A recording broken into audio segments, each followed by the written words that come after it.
Hello my dear students, welcome to lucky education. और आज हम देखेंगे लेक्चर नंबर 3 नर्वस सिस्टम का। हम पढ़ रहे हैं क्लास 10th की science chapter number 2। Last system बचा हुआ है नर्वस सिस्टम। ठीक है, तो नर्वस सिस्टम में इससे पिछले वाले लेक्चर में मैंने आपको सेंट्रल नर्वस सिस्टम के बारे में बताया था। आपको पता है नर्वस सिस्टम को हम दो भागों में बांट सकते हैं, सेंट्रल नर्वस सिस्टम और दूसरा है पेरीफेरल नर्वस सिस्टम। तो सेंट्रल नर्वस सिस्टम में मैंने आपको ह्यूमन ब्रेन और स्पाइनल कोड के बारे में बताया था। और आज हम देखेंगे peripheral nervous system. Human brain और किसके अलावा, स्पाइनल कोड के अलावा बॉडी में जितनी भी नर्व्स हैं, जितना भी सिस्टम फैला हुआ है, that is comes under peripheral nervous system. तो शुरुआत करते हैं पेरीफेरल नर्वस सिस्टम।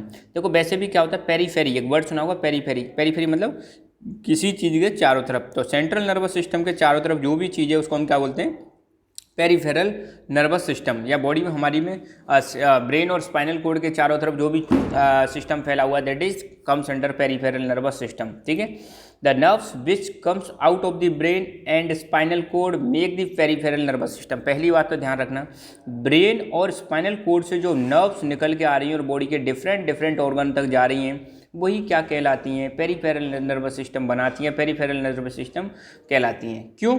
क्योंकि सेंटर में क्या आ गया, सेंटर में आ गया आपका ब्रेन और स्पाइनल कोड। इसके अलावा इसके जितनी भी नर्व्स इससे निकल के आ रही हैं बॉडी के अलग अलग पार्ट तक, यही नर्व्स क्या बना रही हैं, पेरीफेरल नर्वस सिस्टम। तो हो गया देखो पेरीफेरल नर्वस सिस्टम। ब्रेन और स्पाइनल कोड सेंटर में आ गया, इसलिए इसको सेंट्रल नर्वस सिस्टम कहते हैं। इसके चारों तरफ बाहर की ओर क्या आ गया, ये नर्व्स आ रही है निकल के, और ये कहाँ जा रही है, बॉडी के डिफरेंट ऑर्गन्स तक। और ये नर्व्स क्या होती हैं, जिसमें सिग्नल आता है और सिग्नल जाता है। ठीक है, these nerves help in transmission of signals to and from brain. मतलब ये जो नर्व्स होती हैं, एक तो सिग्नल ब्रेन तक लेके आती हैं, टू मतलब लेकर आती हैं, और फ्रॉम मतलब और ब्रेन से फिर उसको बॉडी के डिफरेंट पार्ट्स तक ले जाती हैं। तो ध्यान रखना, ऑर्गन से, बॉडी के किसी ऑर्गन से स्टिमुलस, कोई स्टिमुलस जनरेट हुआ है, कोई सिग्नल जनरेट हुआ है, तो उस इन्फॉर्मेशन को ब्रेन तक लाती हैं। और ब्रेन से जो कोई आउटपुट आ रहा है, उसको कंट्रोल करना है, किसी चीज़ को, बॉडी के किसी पार्ट को कंट्रोल करना है, तो वो सिग्नल किसके थ्रू, नर्व्स के थ्रू बॉडी के डिफरेंट ऑर्गन्स तक पहुंचता है। तो बॉडी से जो सिग्नल लेके आती हैं ब्रेन तक, वो होती है हमारी सेंसरी नर्व्स। और ब्रेन से जो सिग्नल लेके आती हैं बॉडी के डिफरेंट पार्ट्स तक कंट्रोल करने के लिए, उनको हम बोलते हैं मोटर नर्व्स। ठीक है, this system works outside the nervous system. देख रहे हो, ये सिस्टम हमारे नर्वस सिस्टम के बाहर की तरफ काम करता है, इसलिए इसको बोलते हैं peripheral nervous system. Clear? Peripheral nervous system दो प्रकार का होता है, somatic nervous system, automatic nervous system. ध्यान देना, सोमेटिक और ऑटोमेटिक, अब दोनों में अंतर क्लियर हो जाएगा। ऑटोमेटिक तो आपको पता ही होगा, बट ऑटोमेटिक का मतलब अपने आप जब चीज़ें चलती हैं, तो यहाँ पे दो चीज़ें हैं। और सोमेटिक का मतलब और ऑटोमेटिक का मतलब समझो। ऑटोमेटिक में तो बॉडी का ऐसा नर्वस सिस्टम जो बॉडी के ऐसे चीज़ों को कंट्रोल करता है जो हमारी इच्छा के अनुसार नहीं होती हैं। हमारी बॉडी में बहुत सारे ऐसे फंक्शंस होते हैं जो हमारी विश के अकॉर्डिंग नहीं होते, उनको हम बोलते हैं इनवॉलेंट्री फंक्शंस। और जो हमारी विश के अकॉर्डिंग होते हैं उनको हम बोलते हैं वॉलेंट्री फंक्शंस। तो वॉलेंट्री फंक्शंस को कंट्रोल करने वाला system somatic nervous system, involuntary functions को कंट्रोल करने वाला सिस्टम ऑटोमेटिक नर्वस सिस्टम।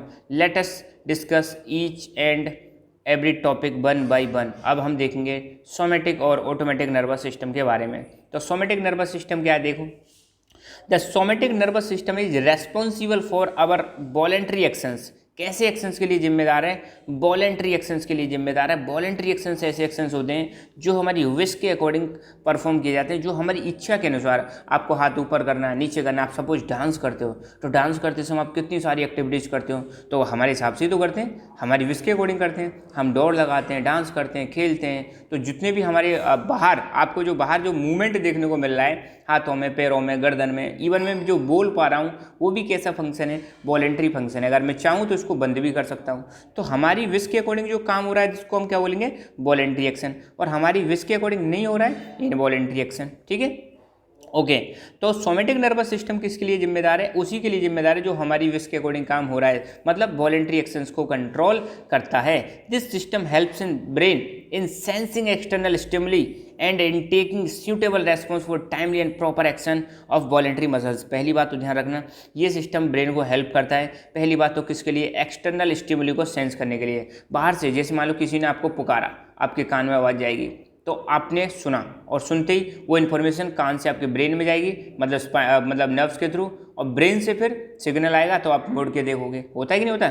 तो जो बाहर जैसे ही आपने सेंस किया तो कुछ सिग्नल जनरेट हुआ, वही उस क्या कहलाती है, स्टिमुली कहलाती है। फिर आपको रेस्पॉन्स लेना है, मतलब टाइम पर रेस्पॉन्स लेना, वगैरह पीछे मुड़ के देखो तो आप पीछे मुड़ के देखोगे। तो रेस्पॉन्स कहाँ से आया? ब्रेन से आया। तो टाइम पर रेस्पॉन्स लेने के लिए और स्टिमुली को सेंस करने के लिए जो जिम्मेदार सिस्टम है वो है हमारा सोमैटिक नर्वस सिस्टम। अब हम बात करते हैं ऑटोमेटिक नर्वस सिस्टम की, ठीक है। तो this system control the functions of those organs which are not under our voluntary control, rather works automatically like heart, lungs, alimentary canal. तो हमारी बॉडी में बहुत सारे ऑर्गन्स ऐसे होते हैं जो हमारी विश के अकॉर्डिंग काम नहीं करते, वो अपने आप ऑटोमेटिकली काम करते रहते हैं, हमारा उनमें कोई इंटरफेरेंस नहीं होता। उनको कंट्रोल करने के लिए जो सिस्टम जिम्मेदार है वो है ऑटोमेटिक नर्वस सिस्टम। अगर सोचो, अगर ऑटोमेटिक नर्वस सिस्टम नहीं होता तो हम नींद भी नहीं ले पाते, हम सो भी नहीं पाते, क्योंकि अगर सो जाते तो फिर इनको कौन चलाता, ह्यूमन हार्ट को कौन रन करता, ह्यूमन लंग्स को कौन कंट्रोल करता, फूड के डाइजेशन को कौन कंट्रोल करता। क्या आप जगे रहते कि भाई चलो डाइजेशन कर लो है, तो मतलब हमारी आफत आ जाती। तो भगवान ने क्या प्यारी चीज़ बनाई है, मतलब कुछ चीज़ ऐसी कर दी है कि उनसे आपको फ्री कर दिया कि चलो ये काम तो हम किसको दे देते हैं, ऑटोमेटिक नर्वस सिस्टम को दे देते हैं, तुम आराम से सो जाओ। सोचो अगर ये भी नहीं होता तो हमारी कितनी आफत आ जाती।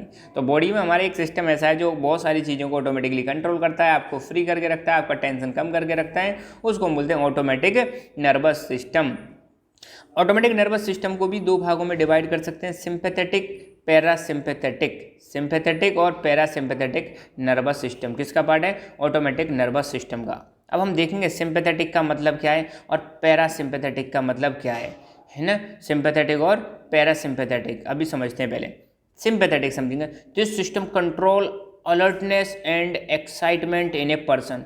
किसी भी पर्सन में अलर्टनेस और एक्साइटमेंट को कंट्रोल करने वाला जो सिस्टम है वो है sympathetic nervous system. This system helps in getting extra energy under emergency conditions. अगर इमरजेंसी कंडीशन में आपको ज़्यादा एनर्जी चाहिए तो ज़्यादा एनर्जी प्रोवाइड कराने के लिए कौन सा सिस्टम रेस्पॉन्सिबल है? Sympathetic nervous system. जैसे मैं एक एग्जाम्पल देता हूँ। सपोज आप मतलब जा रहे हो कहीं से निकल के, पीछे से कुत्ते बढ़ गए आपके पीछे, तो कुत्ते बढ़ गए तो आपको दौड़ लगानी पड़ेगी।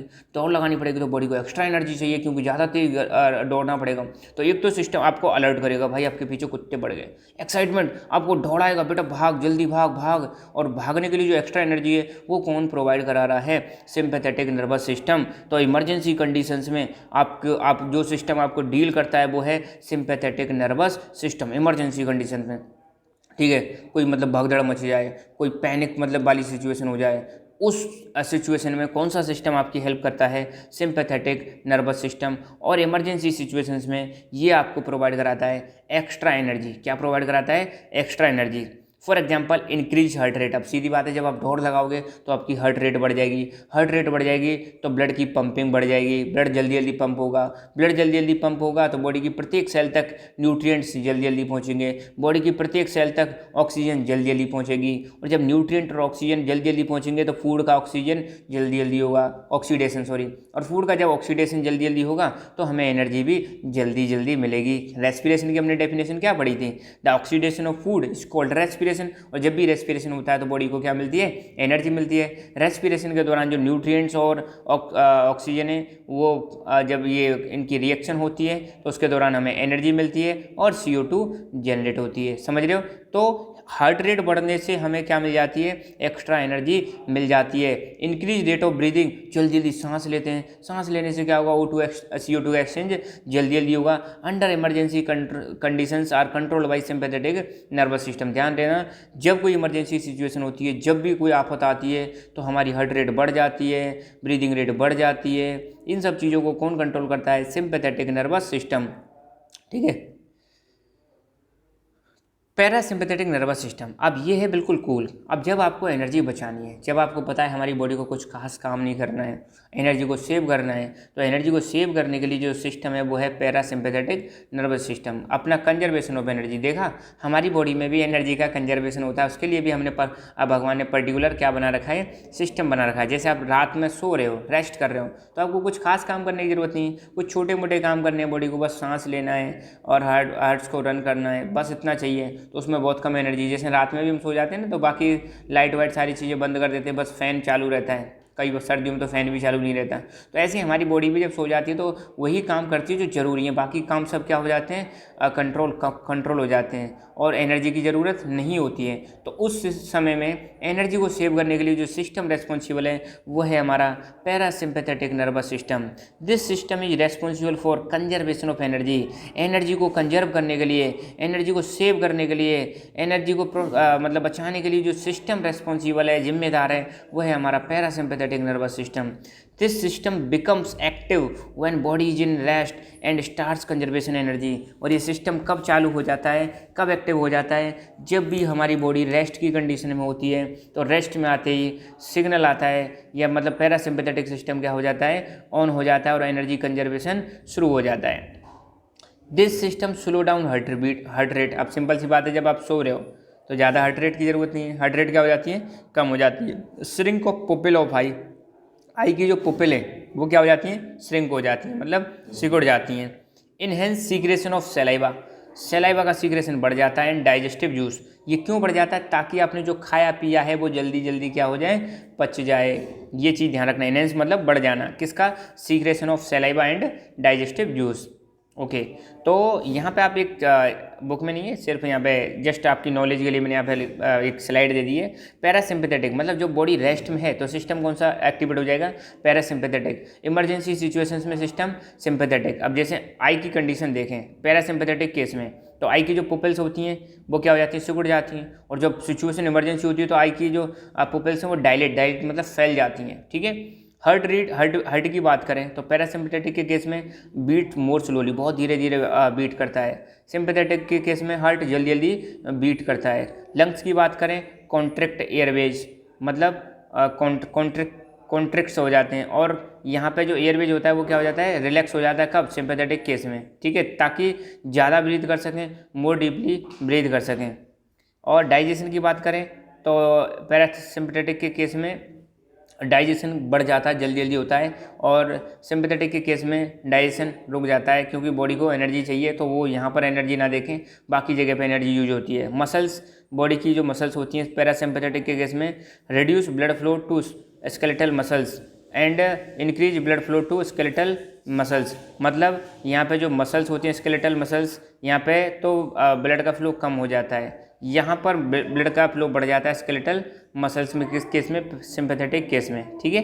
तो यहाँ पर अब हम एक ही बार में ह्यूमन नर्वस सिस्टम को देखें तो इसमें दो टाइप बताए थे मैंने, पेरिफेरल नर्वस सिस्टम और central nervous system. Central nervous system में दो चीज़ होती हैं, ह्यूमन ब्रेन और स्पाइनल कोड। ब्रेन के भी तीन भाग होते हैं, फोर ब्रेन, मिड ब्रेन और हिंड ब्रेन। सबसे बड़ा पार्ट फोर ब्रेन, सबसे छोटा पार्ट मिड ब्रेन, और सेकेंड लार्जेस्ट पार्ट है हिंड ब्रेन। हिंड ब्रेन में तीन चीज़ आती है, cerebellum, pons, medulla oblongata. Fore brain में आपकी क्या आती है, सेरेब्रम, और आपकी दो ग्लैंड्स बताई थी मैंने, कौन सी, ठीक है, दो ग्लैंड कौन सी थी, हाइपोथैलेमस और थैलेमस।